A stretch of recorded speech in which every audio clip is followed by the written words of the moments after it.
Okay, so in this video we're going to again use the path tool, but we're going to draw around something slightly more complicated than just a basic four-sided shape. So if we go to File and Open, again in your Resources folder you'll see a file called Paths.dog. Now if you can open that up, you'll see we have a very simple looking dog shape there. This was created using Photoshop's custom shape tool, which well, that's for another set of videos, I think. But what we're going to do is we're just going to draw around this one. So again, using the pen tool, which is over here. The shortcut, as you could see there, is simply P on the keyboard, which is a very useful shortcut to know. So what I will do is I will just zoom into this dog slightly. Now the thing is, if we were to use the same technique as we did on the shape tool, and that would be from clicking somewhere on the shape and then clicking again and then clicking again around the edge and clicking again around the edge and one more, clicking again. Now you can see that the line does follow the edge of the dog quite nicely, but it still is a series of straight lines being connected by the dots rather than an actual curve that really accurately follows this dog's back. So this is not really good enough for what, you know, for really detailed use. So if I'll just delete that for now. So what we ideally want is an actual curve that would follow the shape of this dog's back. Now to do this, I'll just go back onto layers, still having the pen tool selected. We'll click, I'll just zoom in one more. The closer you are into these things, the much more accurate you can get with them. It will take quite a bit longer because you'll find yourself doing more little curves, but it's always definitely worth getting as close as you can and being as accurate as you can with this sort of thing. So what I'll do is, just to show you how to do the curve, I'll just click here to start with. So that's within the dog's shape. And what I want to do is I want to pick somewhat. If I follow the curve here, that's a nice bit of curve there. So I want to say to myself, okay, well that's going to be my curve. So I want to pick somewhere around halfway around that curve, which would be around here. So I'm going to click on that, but instead of letting go of the mouse this time, I'm going to hold the mouse down. Now as you can see, this produces these handles. Now I can move these handles about, and if you just watch the curve, what happens to that curve the more that I twist this handle around, you can see I have very good control over where exactly I want to place that curve. So what I'm going to do is, what you'll find is the best way to get that curve to conform to where you want it to go is usually to line these two handles up against the curve that you're on. So obviously if I do something crazy like that, then the curve is certainly not performing the way I want. But if I just rest it parallel alongside the curve that I'm working on, say there, we can see that the curve is beginning to conform to where I want it to be. Then it's just a case of shortening or lengthening these handles just to get the amount of curve we want on there. So I'm kind of happy with about there. So if I let go now, you can see that is no longer, it's not a straight line it would have been if we'd have just clicked. It now is a curve. These are actually called Bezier curves, and to my knowledge they were first used actually by the French when they were building the hulls of the ship to try and get that very curved look of the hull of a ship. And because they were bending wood, it was very difficult to do. So what they would do is they would put a certain amount of struts in there, wooden struts, which effectively are our points here, and then they would pass the wood through these struts until the wood bent. So if they had another, say a third strut here, they would pass the wood up around that strut and down to there and bend the long piece of wood. And they were known as Bezier curves, as they were I believe invented by somebody called Mr. Jacques Bevier or something like that. Anyway, enough of the history lesson. We'll get on to the third point here.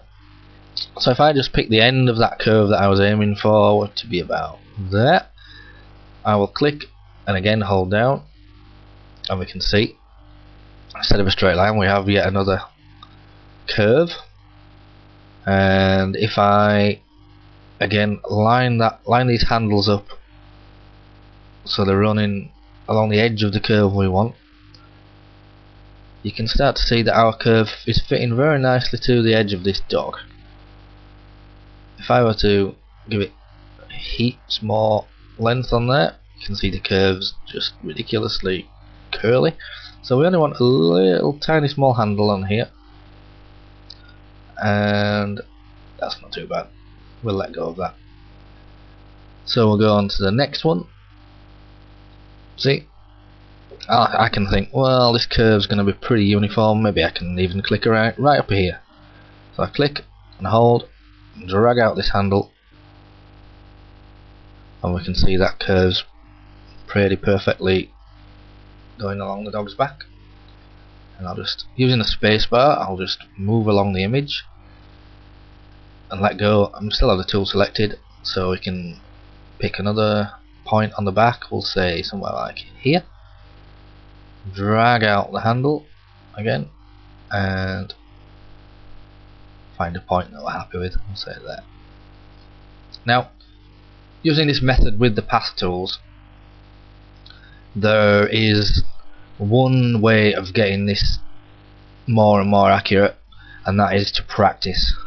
It really is. Until you do this yourself and you get a feel for how these handles are going to behave and where the line's going to behave, it really is. It's not an exact science.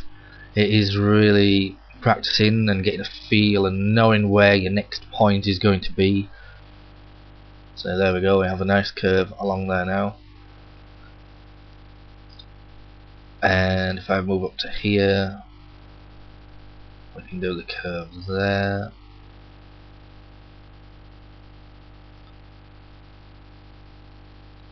And one there.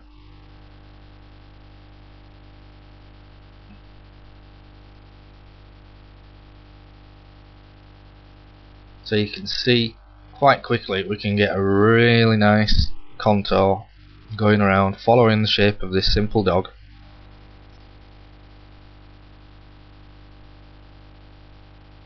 But there really is no substitute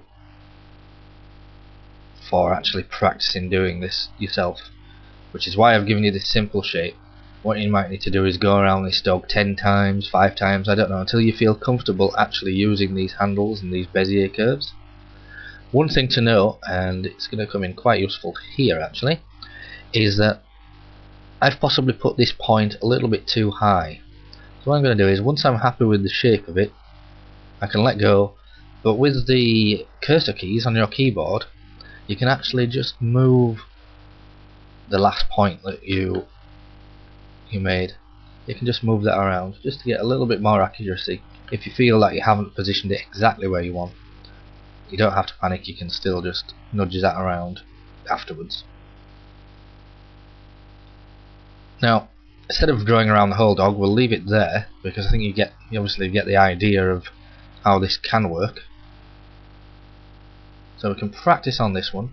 Just one thing to note is, once you've finished your curve, if you have any points that you're unhappy with or you think could have been tidied up, so we'll go back around and say, I mean, mine are perfect because I'm naturally gifted at this sort of thing, but we'll go back and we'll say perhaps this one's not quite exactly how we wanted.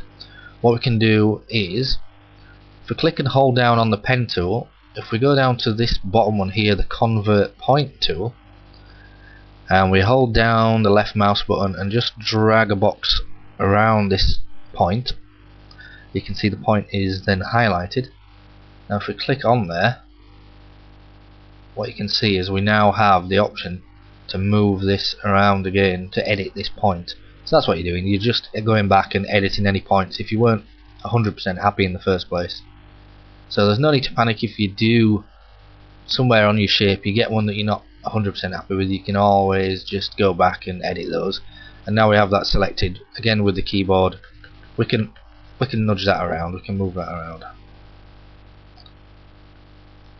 But like I say, the main lesson to learn with these curves is that practice really does make perfect, and it's not an easy technique to pick up straight away, but one that once you do this a few times, or maybe 100 times, it will become second nature as to where to position these points.